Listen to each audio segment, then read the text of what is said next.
শুরু করিতেছি মহান আল্লাহ তাআলার নামে, যিনি আসমান জামান সৃষ্টি করেছেন, যিনি এই আসমান জমিনের মালিক।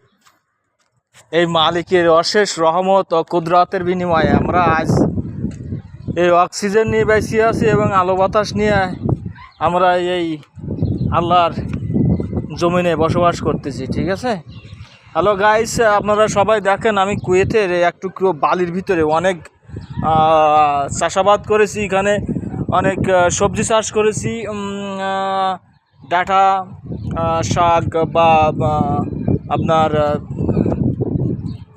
পুঁই শাক, ডাঁটা শাক, পুঁই শাক, পুদিনার পাতা, এবং দেখেন আমার বেগুন চাষ করেছি আজকে। আলহামদুলিল্লাহ আমার বেগুনের ফলন অনেক ভালো হয়েছে। এটা বাংলাদেশি বেগুন।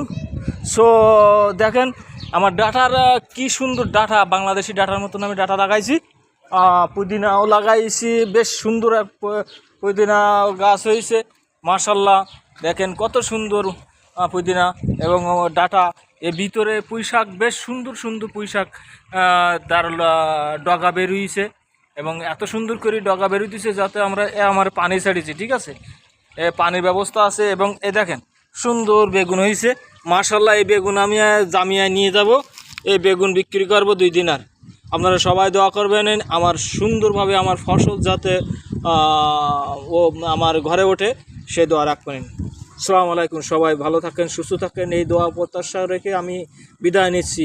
আল্লাহ হাফেজ।